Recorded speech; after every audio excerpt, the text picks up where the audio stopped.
abogada en este país no debería necesitar presentación, ni siquiera en Latinoamérica. El profesor doctor Alfonso Zambrano Pasquel, que es graduado en la Universidad Laica Vicente Rocafuerte y doctor graduado en la misma universidad. Ha sido profesor durante más de 40 años en varias universidades nacionales e internacionales.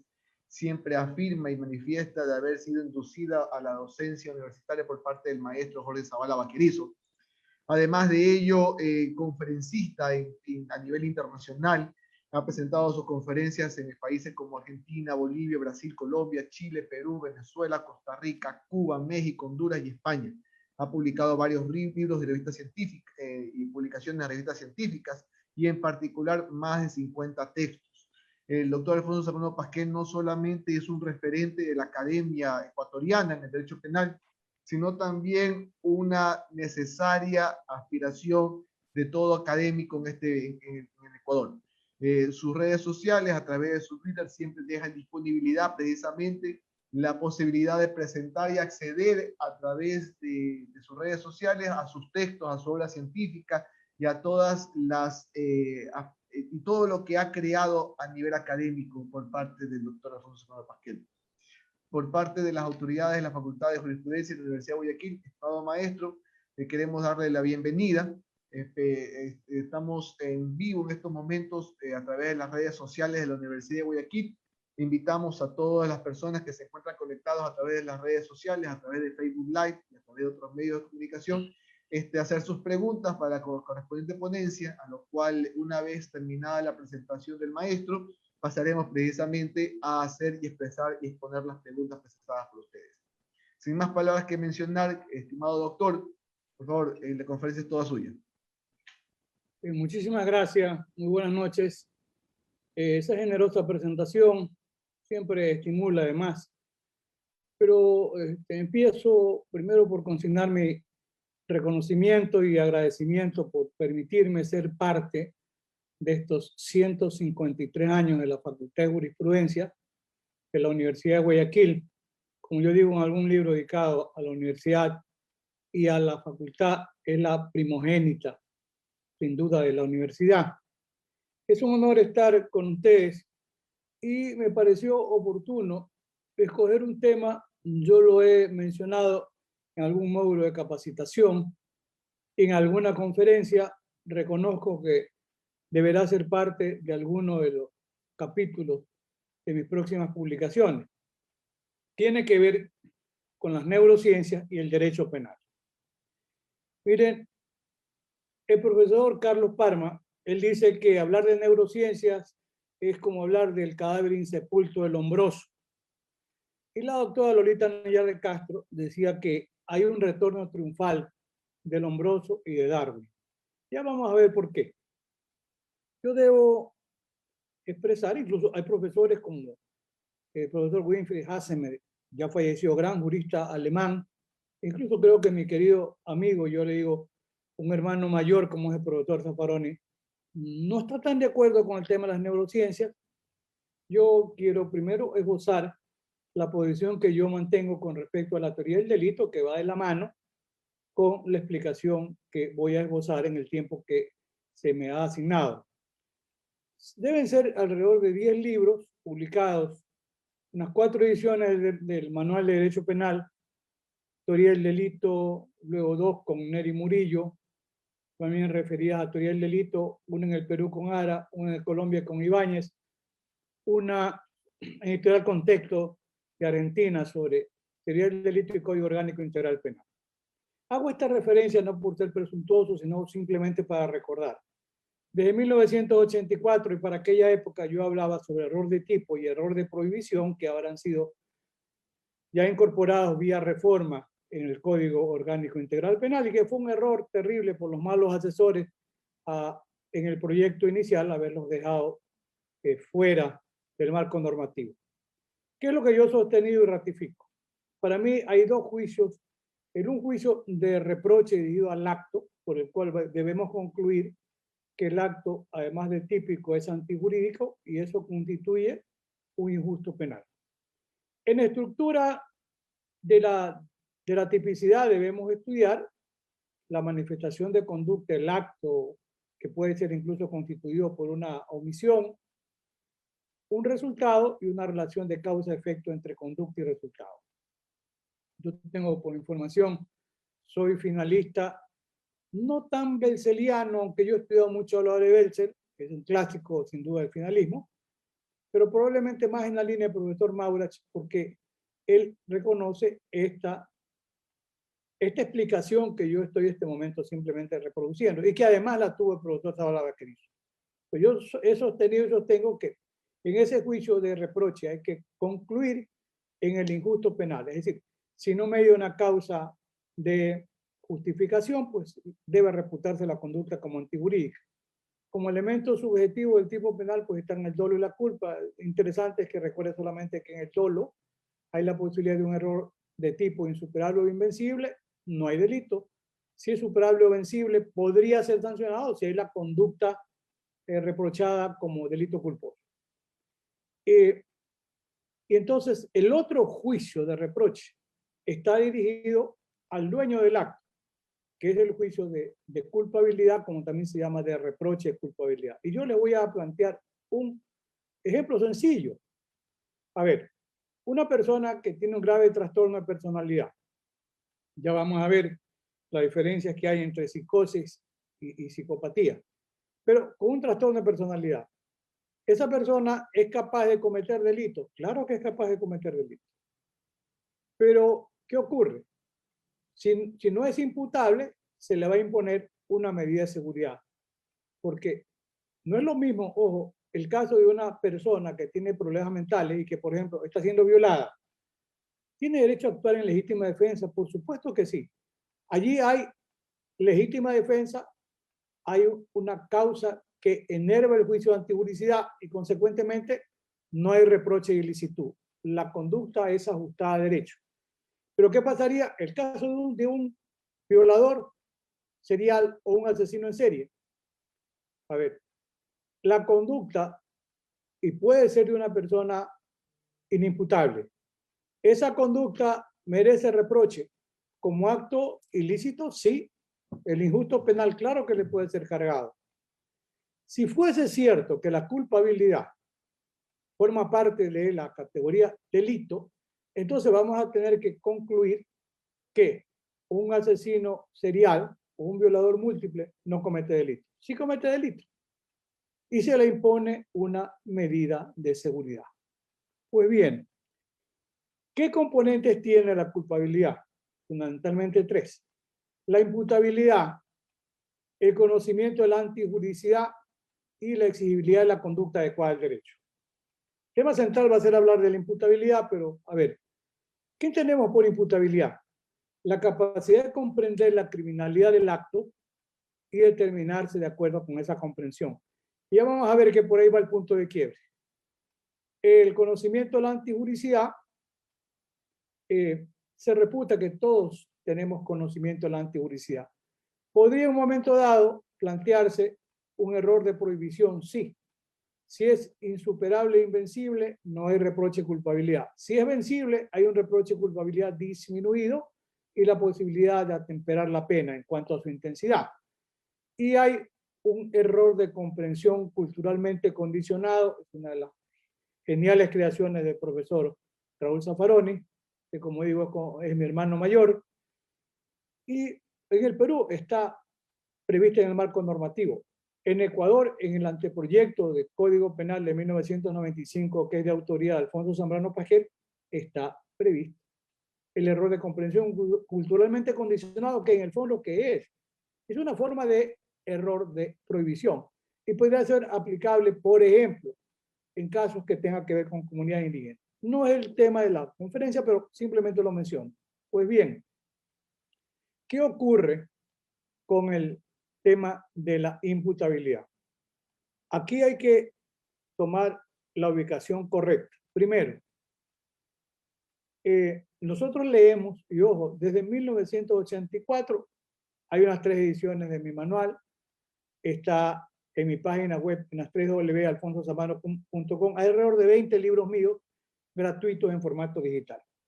Y hay más de 170 videos en una cuenta en YouTube, también referidos a muchos temas del área penal, criminológica, constitucional, de política criminal, etc. Pues bien, desde el año 1984 nosotros ya hacíamos una diferencia entre la psicosis y la psicopatía. A ver, para poner las cosas en el contexto y con la mayor claridad objetiva, se dice que son víctimas de psicosis aquellas personas que no tienen capacidad de entender o de querer en absoluto. Por ejemplo, un esquizofrénico. Se dice además que son inimputables. Y por eso, si llega a cometer un delito, se le impondría una medida de seguridad. ¿Cuál es el punto de quiebre?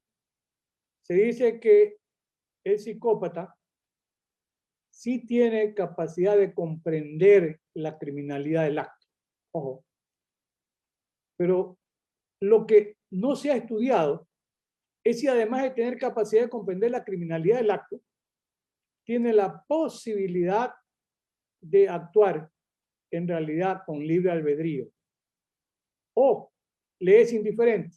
Un psicópata que tiene graves trastornos de personalidad, un violador, un asesino serial, sabe que matar es malo, sí. ¿Y qué ocurre? Le es indiferente. Le es indiferente, de manera que, ¿qué pasa con esta personalidad de un psicópata? De acuerdo con la forma como tradicionalmente se encuentran respuestas penales, se dice que en el caso de una psicosis, una medida de seguridad. En el caso de un psicópata, se dice que hay que imponerle una pena. Pero la pena, más allá de que los RED forman esto de resocialización, rehabilitación, readaptación, esos RED son una gran farsa. No utilizo otra categoría un poco más fuerte porque está hasta constitucionalizada la finalidad de la pena. Si pregunta, ¿y Alfonso Zambano qué piensa de la pena? La pena es un acto de retribución. La pena es un mal por un mal causado. Así lo decía también el doctor Zavala Vaquerizo. El monto de la retribución puede estar atendiendo en cuenta la personalidad del justiciable, la gravedad de los delitos, todo eso puede influir. Pero es un acto de retribución. Si ustedes quieren ser gráficos, se lo saca de circulación durante cierto tiempo. Nos podemos quedar discutiendo los delitos más graves, y ahora tenemos 40 años, a alguien le gusta 50, a otro le gusta 80, etc. Yo no soy partidario de la pena de muerte, por supuesto, ni idea de la prisión de por vida. Porque no hay ninguna opción, ninguna posibilidad, no hay nada. Pero ¿qué pasa con un psicópata? El psicópata es irrecuperable. Cuando el psicópata recupere la libertad, va a volver a matar, va a volver a violar si todavía está en posibilidad de tener una vida sexual activa. La realidad ecuatoriana. Hay el caso de dos psicópatas, Daniel Camargo Barbosa, entre 1983 y 1986. Se acepta que han sido 70 muertes de víctimas a las que secuestraba, las violaba y las asesinaba, las estrangulaba. Otros dicen que más de 100. Pero para mí, Daniel Camargo Barbosa es el asesino en serie más depredador que tiene la historia de la humanidad. Porque si nosotros miramos el estrangulador de Boston, en Estados Unidos, 13 casos. Y el carnicero de Milwaukee, 17. Pedro Alonso López también tenía una cifra impresionante. ¿Qué pasó? Que la justicia ecuatoriana lo juzgó como personas con capacidad de imputabilidad. Y para aquel momento la pena más alta era 16 años. Si Camargo hubiera recuperado la libertad además con el 2x1 y los beneficios, Camargo iba a salir y a seguir matando y violando. Y lo mismo Pedro Alonso López. Los que conocemos un poco la historia sabemos que a Camargo lo envenenaron en la cárcel y a Pedro Alonso López no se sabe quién lo mató. Yo a veces digo, ¿no? algún piadoso ciudadano, porque él recupera la libertad en Quito, va por alguna quebrada y nunca más apareció también Pedro Alonso López. Hay un conflicto aquí en el tema ya del derecho penal y las neurociencias. ¿Por qué? Y esto es lo que se comienza a plantear como vía de discusión. ¿Qué es lo que plantea las neurociencias? Que hay un determinismo para cometer delitos. Las neurociencias incluso cuestionan la libertad del ciudadano para escoger. Entonces se dice, nos está devolviendo al ámbito del determinismo, que era la concepción que había desarrollado Lombroso en 1860, 70, que de alguna manera continuó también Ferri y también Garófalo. El avance científico, y luego podemos mirar el avance neurocientífico que ha producido. Veamos al centro de la periferia, Estados Unidos, y hago de la investigación de campo que realizo, se han hecho exámenes científicos a alrededor de 800 presos entre los años 1992 y el año 2002. Y en muchos casos se ha evitado la pena de muerte. Recordemos que Estados Unidos tiene un sistema de justicia penal negociada donde del 100% de los casos, entre 95 y 97, es justicia penal negociada. En los años 1970, en Estados Unidos, el FBI crea una unidad de psicología forense o psicología judicial, donde se hacen una serie de investigaciones mediante entrevistas a asesinos en serie, como el estrangulador, como el carnicero Milwaukee, como Ted Bundy, como Charles Manson. Para aquella época, la herramienta más importante que tenían era un electroencefalógrafo. Y hay que recordar, porque esto es interesante, en Ecuador, un notable médico, mi amigo, Oscar Bonilla León, psiquiatra muy reconocido, con estudios en el exterior, 1986 no había pues, ni siquiera un tomógrafo y ni tampoco una máquina de resonancia electromagnética. Con el permiso de Daniel Camargo Barbosa, Oscar Bonilla le hizo un electroencefalograma. ¿Y cuál es el hallazgo? Formidable, ¿no? Oscar Bonilla, a su manera, era un perfilador criminal. Él le dice a la policía cuál es el perfil de ese depredador. Le hace un examen con el encefalógrafo y ahí se determina que tenía una lesión en el lóbulo temporal. Eso podría explicar, cuando yo he conversado con Oscar, la reacción como en cortocircuito de Camargo, que era un asesino serial.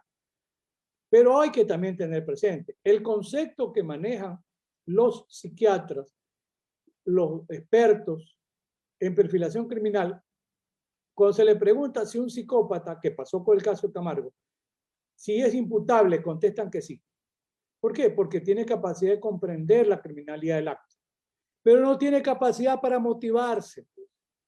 Cuando en la primera presentación del libro Camargo de Oscar Bonilla, editó Diana de México, 10.000 ejemplares se agotaron, y hay una segunda edición para Estados Unidos, No confíe en un extraño. Para la segunda edición yo hice el prólogo, porque Oscar Bonilla me pidió para el primer libro, Camargo, que haga la presentación. Y yo expresé públicamente que tenía puntos en desacuerdo porque un psicópata no tiene capacidad de motivarse para hacer el bien, sino para hacer el mal. Y que la pena no le servía porque la pena no había posibilidad ni siquiera remota de recuperarse. Pues bien, era necesario esto para no olvidar históricamente el trabajo que hizo en su momento Oscar Bonilla. El FBI para el año 1970 crea esta unidad. No, la única herramienta que tenían para aquel momento, ¿cuál era? Electroencefalograma. Por eso iban ahí con una cajita y hacían un electroencefalograma. No había la posibilidad, porque estaban en la cárcel, pero van determinando y creando perfiles.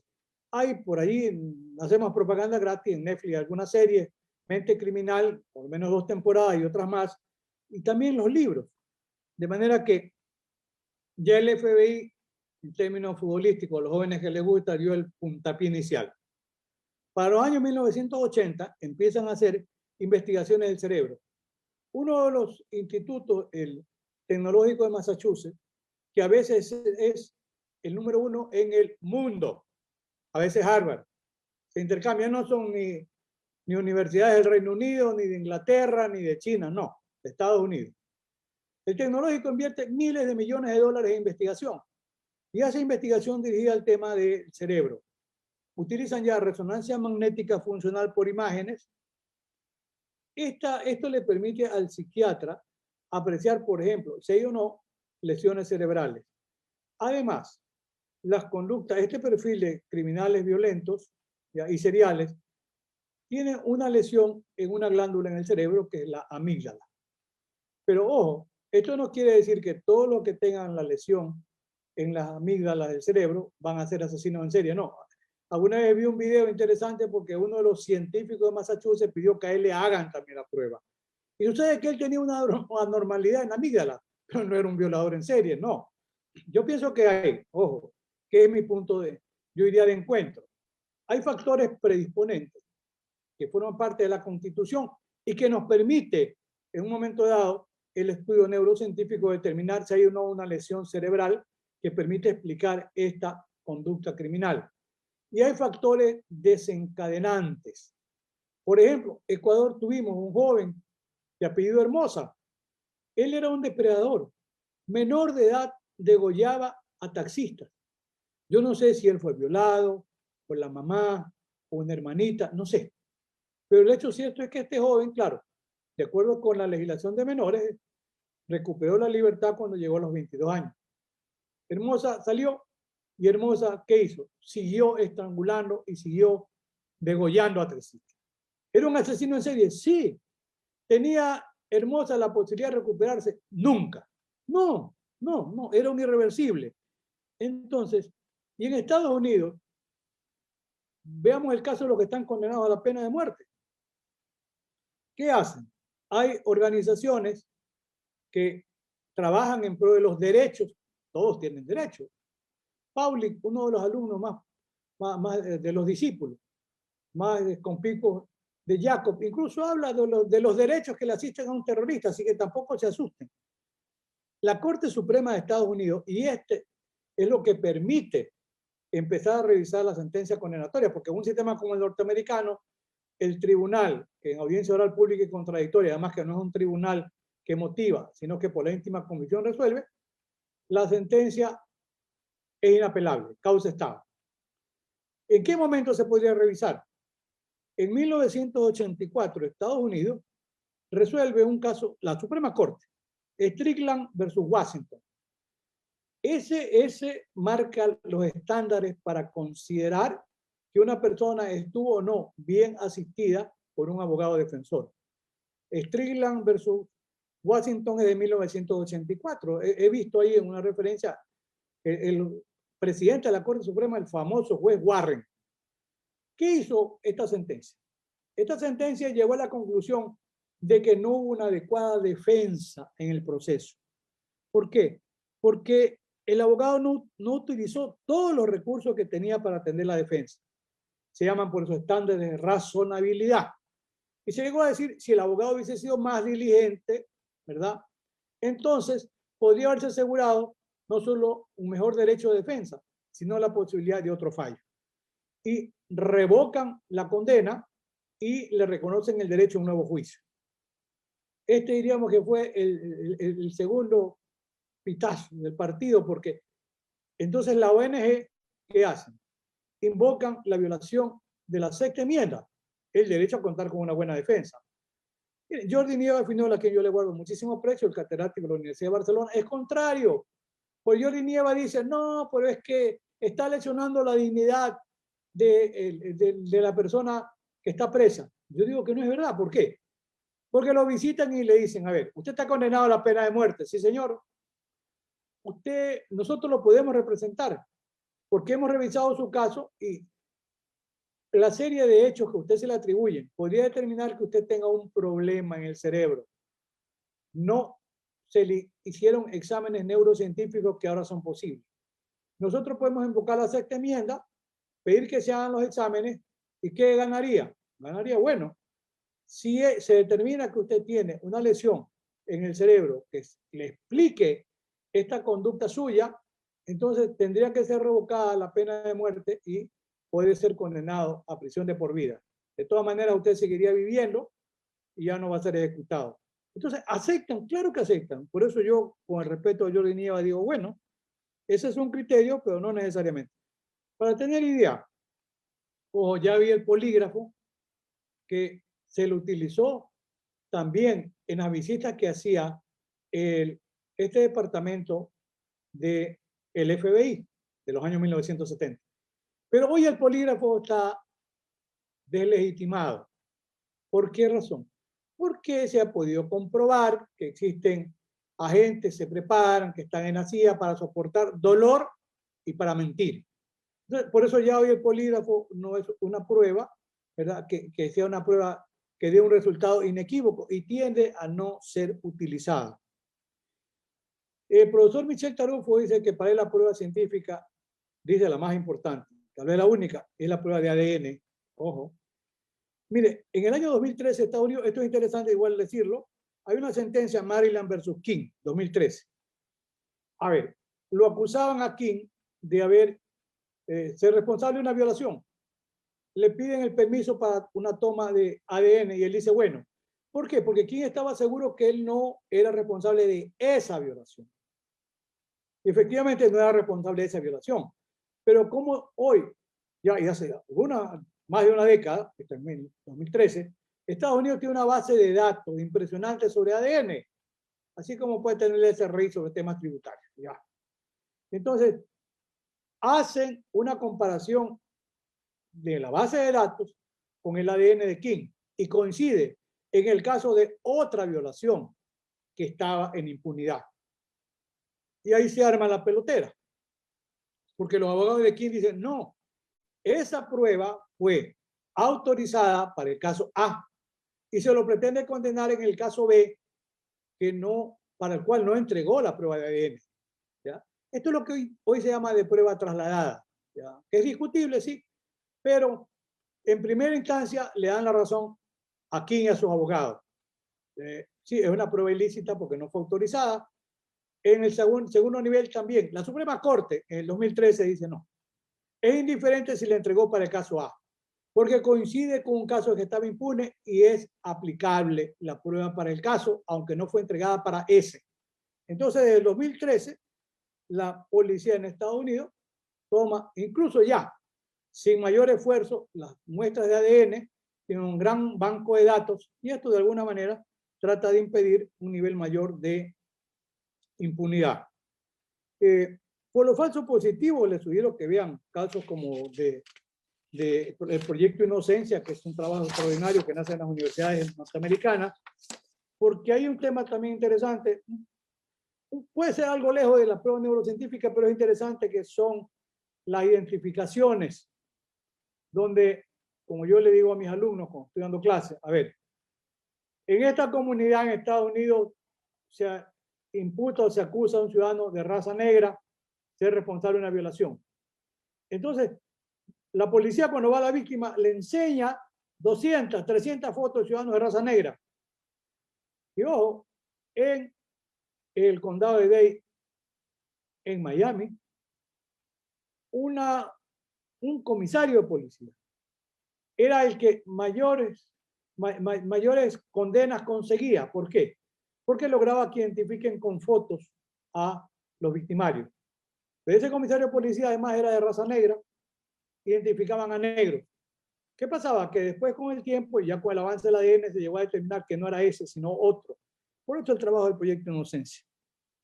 El Código Orgánico Integral de Ecuador permite la valoración de la prueba en el 457, donde se refiere a tener en cuenta legalidad, autenticidad, sometimiento a cadena de custodia y grado actual de aceptación científica.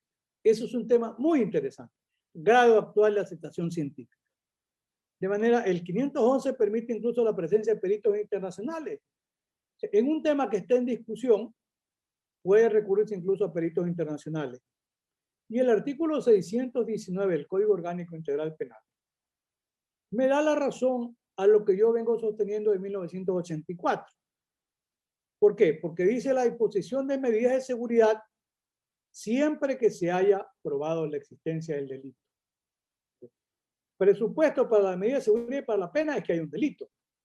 ¿Qué pasa? El inimputable no tiene capacidad de comprender la criminalidad del acto, pero sí comete delito. Consecuentemente, la culpabilidad no forma parte de la estructura del delito. Es un juicio de reproche que es un presupuesto para la imposición de una condena. En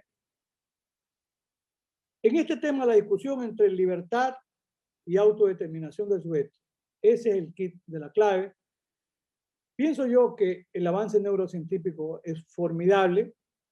Miren, voy a mencionar lo que está pasando y la discusión en España. Sucede que hay sujetos que están en la cárcel. Llega el momento de cumplimiento de la pena, tienen que ponerlo libre, pero tienen una capacidad de seguir cometiendo delitos, una suerte de temibilidad o peligrosidad. Y hoy se encuentran, bueno, lo ponemos libre, sí, porque cumple la pena, lo ponemos libre, ¿y qué va a pasar? ¿Va a volver a matar? ¿Va a volver a violar? Sí, ¿va a volver a matar o va a volver a violar? Tanto así que en España se está discutiendo. Hoy he visto un trabajo del profesor Miguel Zugaldía Espinal, él es catedrático de la Universidad de Granada, donde dice que se ha actualizado este debate y se está pensando en la posibilidad de aplicar una medida de seguridad post condena. O sea, por la temibilidad se le aplicaría una medida de seguridad. Esto ha sido cuestionado en múltiples momentos. Pero, ¿qué se hace frente a la inseguridad ciudadana? Y voy a recordar algo histórico. Para mí, don Luis Jiménez Azúa es el más importante y más grande penalista del mundo hispanoparlante, en la historia de la humanidad. La tesis doctoral de don Luis Jiménez Azúa se llama Sentencia Indeterminada. Es su tesis doctoral que después se convierte en libro. Quintiliano Saldaña, que fue su maestro y luego magistrado del Tribunal Español, es quien hace el prólogo. Y don Luis Jiménez Azúa, ¿cómo se llama su tesis doctoral y el libro? Sentencia Indeterminada. Precisamente plantea lo que hoy se vuelve a discutir.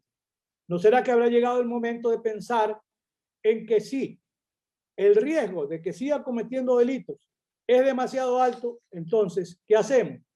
Le imponemos una medida de seguridad. Miren, queda, como yo digo, que ha inaugurado el partido, hay discusión. Si me preguntan qué pienso yo, es una medida interesante esta medida de seguridad postdelictual. Porque de lo contrario, vamos en otra vía, que se le impongan medidas de seguridad también a los psicópatas y no solamente a los psicóticos. Es la única manera como podemos asegurarnos de que no va a volver a matar porque va a estar, ¿verdad?, recluido. ¿En qué lugar? En el lugar que ustedes quieran, en una cárcel de máxima seguridad. De lo contrario, corremos el riesgo, como pasó con Daniel Camargo, como pasó también con Pedro Alonso López. Quiero ir en razón del tiempo reiterándoles mi agradecimiento y someterme estrictamente al tiempo asignado. A todos ustedes, muchísimas gracias por la deferencia y haberme escuchado. Muchas gracias, doctor. Tenemos algunas preguntas que plantear por parte del foro. Inicialmente, respecto a la mención que se realizó al doctor César de Lombroso. César de Lombroso, padre de la criminología, en algún momento hizo planteamientos sobre la teoría del criminal nato, ¿no? Este texto que fue publicado en Italia precisamente, y hace una referencia respecto precisamente a que las personas tienen condiciones determinantes en su fisiología, en cuestiones de naturaleza anatómica, que los hace delincuentes. ¿El retorno a la neurociencia será un regreso, profesor, a los criterios de Lombroso? ¿Estaríamos pensando en retornar a los elementos básicos del discurso lombrosoniano en nuestro mundo? Ese es el primer planteamiento que tiene. No necesariamente, le digo porque hay una diferencia abismal entre 1870, más o menos por allí el libro de Lombroso, el criminal nato, y lo que significa hoy el avance neurocientífico. Tanto así, ojo, que una resonancia del cerebro le permite, por ejemplo, saber que un niño puede tener, por ejemplo, cuadros de epilepsia, información de que un niño puede tener problemas asociados no solo con dislexia, con el autismo, etc. Entonces, puede ser tratado con tiempo. O sea, el avance neurocientífico, además se dice que puede determinar en la posibilidad de que haya una predisposición de una conducta criminal, por eso yo hablé de factores predisponentes y los desencadenantes. Por eso dije, es una diferencia abismal porque han pasado una tonelada de años para ser gráfico. Y hoy el avance neurocientífico permite ver incluso las imágenes y poder contrastar. Recuerde que los alemanes, no es que yo sea partidario, no en absoluto, pero el nacionalsocialismo alemán a los delincuentes irrecuperables le hacía una lobotomía del cerebro. Los dejaba así idiotizados para que anden por ahí regando unas plantitas. Encontraron una manera, le cortaban el lóbulo temporal y lo dejaban ahí inoculizados. Hoy incluso hay depredadores sexuales que están pidiendo, por ejemplo, la castración química, capaz de poder, con determinados medicamentos, entrar al cerebro y producir una suerte de inhibición al impulso sexual. No, lo que pasa es que Lombroso, primero hay que recordar, él no hizo ninguna investigación de campo, él era un médico y su investigación la hacía en las cárceles. Y él hacía autopsia en los cadáveres de personas que estaban allí, en la que encontraba malformaciones de mandíbula, las órbitas occipitales, dilataciones del cráneo, etc.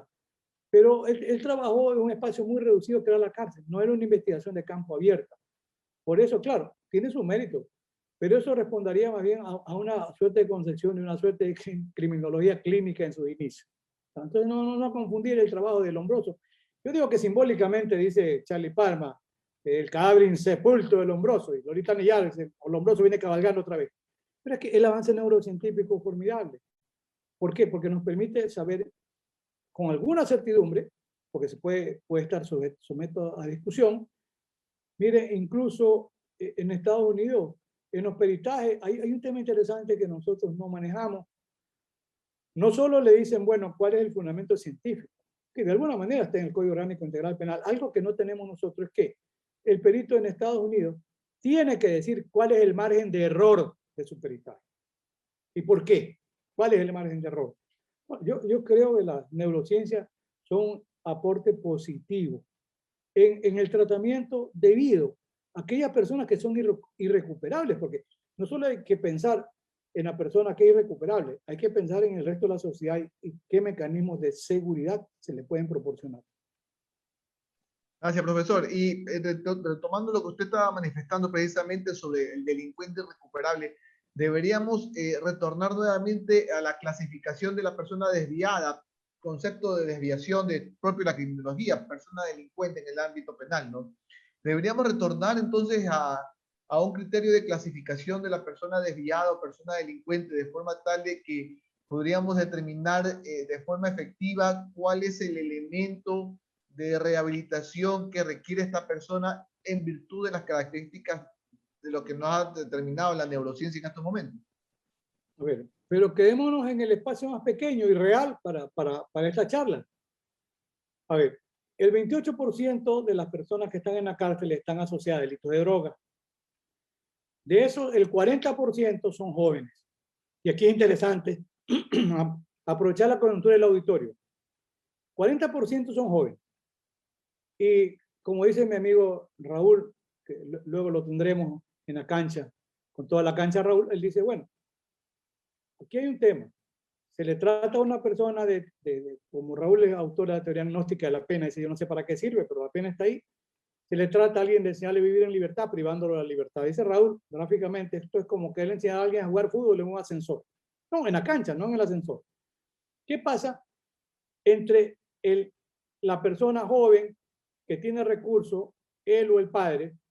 Porque este tema asociado al consumo de drogas es un tema real de nuestra sociedad y de nuestra cárcel. Esos jóvenes que están allí, ¿qué pasa con el joven que es pobre, que no tiene recursos?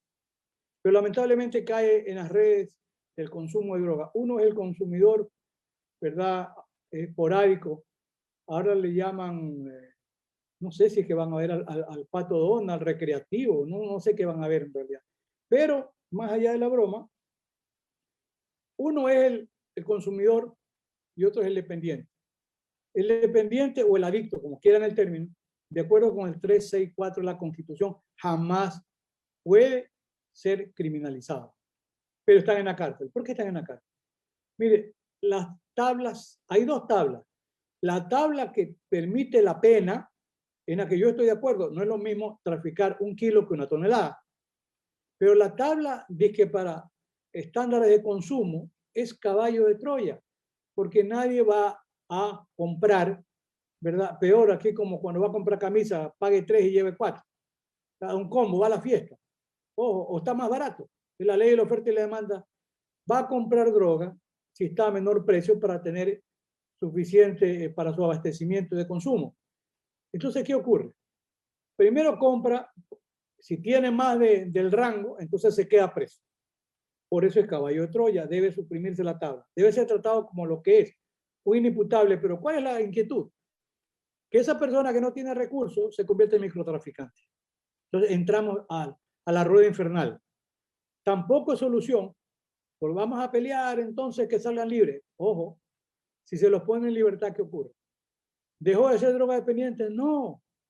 Usted lo bota otra vez a la jaula de los leones, lo mete, no es que lo bota, lo mete. Y entonces, ahí hay un riesgo incluso ya mayor. No solo es que vaya a robar, vaya a microtraficar, fácilmente se convierte en sicario. Porque sabe que puede ganar más dinero matando. Ya perdió patrones de conducta. Entonces, usted me dice, ¿qué hay que hacer? Para allí sí funciona el primer proceso de desintoxicación, la deshabituación. Si no, no puede usted pensar en rehabilitación. Sobre la cárcel hay mucho material, pero yo sostengo que ¿cómo incentiva a alguien para que le dé trabajo? Dígale al empresario, oiga, por cada persona que usted le dé trabajo, le vamos a bajar el impuesto a la renta. Cualquiera le va a interesar. Tiene que incentivar, pero por supuesto que sí. ¿Y qué hacer dentro de la cárcel? ¿Cómo se llega a hacer? No tenemos equipos neurocientíficos. Con lo que tenemos, hoy los médicos hacen la medicatura rural, sí. Los psicólogos también, le digo, pregunto a mi hija Leonelita, sus compañeras van a los hospitales psiquiátricos. Los trabajadores sociales también van a la barriada. Bueno, estas 3 futuras profesiones tendrían que prestar trabajo también en la cárcel, pagados por el Estado como les pagan ahora. Alguien dice, es que es peligroso. Tiene que tener espacios pues, donde puedan atenderlo. El primer contacto es trabajador social, luego el psicólogo, luego el médico. Si usted tiene esta posibilidad, sí puede usted empezar en un proceso de desintoxicación. Mire, un adicto a las drogas o al alcohol no se cura, se rehabilita. Y el que ya tiene conciencia de su proceso de rehabilitación dice, estoy en rehabilitación, estoy en proceso. Entonces, requiere, claro, la terapia es importantísima. Si no, como digo, usted lo vuelve a tirar a la jaula de los leones y ese pobre muchacho posiblemente ya se convirtió o tiene la predisposición de ser sicario. Por eso aprovechaba la coyuntura porque es importantísimo, ¿no? No necesitamos la neurociencia para eso. Buena predisposición y con las herramientas que tenemos trabajar, ¿no? Listo. Y de parte de uno de los docentes de nuestra querida facultad tenemos una pregunta. Se habla mucho de la invasividad que existe de las neurociencias en las demás disciplinas científicas. O sea que hay una invasión. Hoy se habla de neurociencias en el sistema educativo. Se habla de neurociencias en el sistema de administración de empresas. Se habla de neurociencias en el derecho penal. ¿Será que estamos viviendo un proceso de invasividad de parte de las ciencias de la mente, de las ciencias psicológicas a diferentes aspectos, o tiene alguna validez científica que pueda determinar precisamente que era necesario la intervención de las ciencias a nivel neuronal para poder entender al ser humano y su comportamiento en diferentes ámbitos, profesor? ¿Qué opina usted? Primero, en el ámbito laboral, yo ahí tengo mucha reserva, porque se utilizan los estudios neurocientíficos, por ejemplo, para determinar si un aspirante a trabajador miente o no. Alguien puede mentir porque tiene la necesidad de trabajar, o puede que no. Mire, también se utiliza porque dice que la sinapsis cerebral tiene determinadas reacciones. Incluso se dice que antes de actuar milésimas de segundo ya hay la predisposición neuronal. Yo en el tema de las actividades laborales, yo guardo distancia. En el tema de las conductas de los asesinos seriales, mire, el caso del carnicero de Milwaukee. El carnicero de Milwaukee era un caníbal y practicaba la necrofilia. Se comía partes de cadáveres y tenía relaciones sexuales. Yo no sé cómo se puede admitir que tenía capacidad de entender o de querer y que era perfecto imputable. Lo que pasa es que el sistema norteamericano es mágico. A ver, le dice a los expertos, ¿tiene capacidad de imputabilidad o de culpabilidad? Sí tiene, porque están soñando con la pena de muerte. Pero el carnicero de Milwaukee le salió el tiro por la culata porque está condenado de por vida aunque estaba condenado. Ya lo mataron también al profesor Amy Walker, también al estrangulador de Boston ya lo mataron en la cárcel. En el tema de los asesinos en serie, para mí sí es importante el estudio neurocientífico para determinar si hay o no lesiones en el lóbulo temporal o lesiones en la amígdala. ¿Cómo se puede negar que eso sea un descubrimiento muy importante que permita explicar por qué mató, por qué es un violador serial, etcétera? En el tema en el ámbito educativo, ¿pueden prestar ayuda? Sí. ¿Qué pasa en la escuela o en el colegio con niños o jóvenes que tienen conductas violentas? Mire, en el caso del estrangulador de Boston, cuando yo he revisado un poco la historia, el padre era alcohólico. El padre de él lo pateaba, lo maltrataba. ¿Ya? A la hermanita también. Alguna vez el padre borracho los vendió a los dos. Entonces, él fue un niño muy maltratado. ¿Cómo no? Debe servir, por supuesto. Si no quiere poner la etiqueta de neurociencia, pero por lo menos el estudio, el examen psicológico, debe hacérsele para saber por qué este niño es agresivo. Algo está pasando que no es normal. Pues yo sí creo que allí, y hay niños que pueden determinarse con un escáner. Lo que pasa es que es demasiado caro. En España veía indicadores, porque sí lo pueden hacer, pero cuesta 750 euros la hora de utilización de un escáner. O sea, $1000 la hora. Entonces, no, son máquinas difíciles de costo. Pero es importante, la utilizan también para las conductas violentas de los niños. ¿Para qué? Para encontrar respuesta y poder ayudarlos. Si es que se está a tiempo de poderlos ayudar. Imagínense el estrangulador de Boston. Terminó matando 13 personas. Pero nadie se preocupó por averiguar. Y en Ecuador, cuando he hablado del caso de este joven Hermosa, ¿alguna vez alguien se preocupó por algún estudio de personalidad? Nadie. Lo único que pasó es que después siguió matando y un día la policía le dio de baja, dijo que enfrentamiento, legítima defensa y lo mataron. Pero yo sí creo que las ciencias deben servir de manera positiva. De manera positiva. Si hay una respuesta mejor, bueno, busquemos esa mejor respuesta, pero para mí, yo admito la importancia que sí tienen los estudios neurocientíficos. Gracias, doctor. Para finalizar, una pregunta de parte del foro de redes sociales. Indica que bajo los conceptos expuestos pregunta si la Fiscalía debe incluir en sus experticias, al momento de realizar una formulación de cargo, un peritaje donde se determine mediante un informe criminológico de perfilación criminal la valoración del riesgo de reincidencia de la persona. ¿Qué opina, doctor? A ver, primero es saber si realmente hay profesionales capacitados en esta área como para hacer un perfil. Porque ya por algún lugar apareció una señora de que perfiladora criminal que había recibido creo que 20 horas en México, clase intensiva, ya, perfiladora criminal. Por un lado. Por otro lado, también hay centros universitarios que dan diplomas de manera maratónica. Yo conocí un caso de una señora que decía que era psicóloga forense, porque ojo, hay los test de credibilidad CBCA, que no son nuevos. En 1950 los utilizaba Alemania. Y en España había la creencia de los niños no mienten. Yo digo, a ver, no es verdad que los niños no mienten ni que mienten siempre. Hay caso y caso. Porque en casos famosos en Estados Unidos, la niña Merian, que está en el libro Balteman y Duche, el caso, porque ellos estaban haciendo pasantía en Estados Unidos, los chilenos, esta niña fue utilizada por la madre, porque el padre tenía un amante, eran ellos migrantes europeos. Se utilizó a la niña para decir que el padre abusó de la niña. ¿Ya?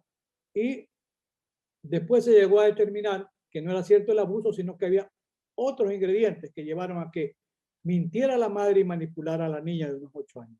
¿Ya? El test de credibilidad CBCA tiene 19 caracteres o 19 contenidos. En España comenzaron a revisarse casos y se dieron cuenta que se había manipulado, utilizado a los niños.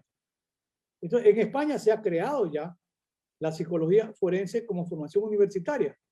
Y los tribunales españoles en estos casos, hubo violación, no hubo uso, no hubo, nombran 2 peritos. Ojo, un perito no sabe que el otro es perito. Presenta sus informes por separado. Qué interesante. ¿Para qué? Para el tribunal poder resolver. La Fiscalía de Ecuador envió un informe donde dijo una persona que decía que era psicólogo que había hecho el test de credibilidad CBCA y que la víctima no mentía.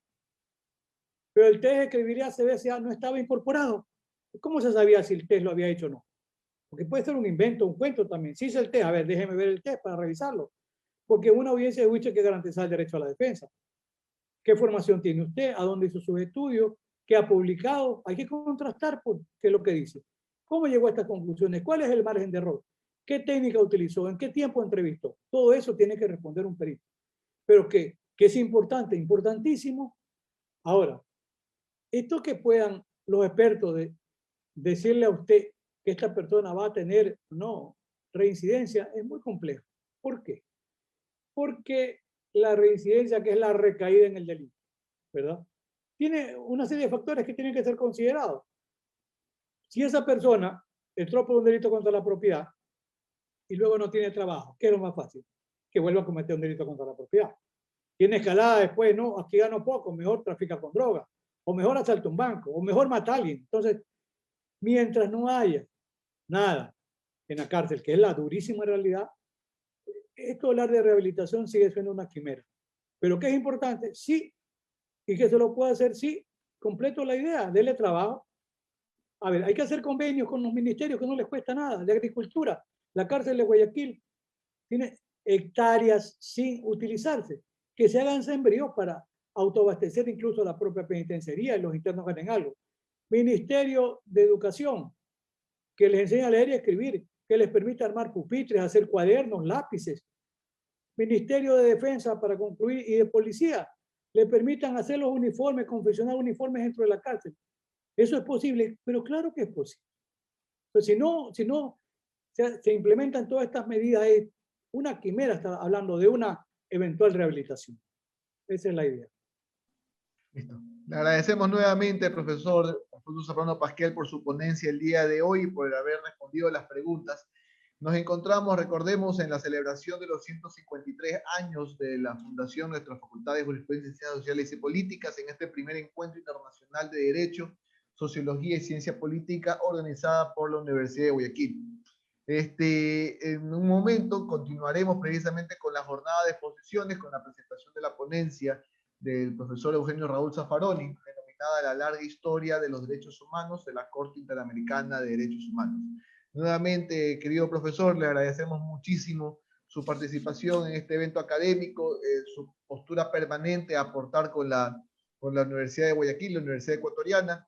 Un fuerte abrazo y éxitos en sus futuros ponencias. También a usted también pido permiso para retirarme. Muchas gracias con todo. Muy buenas noches.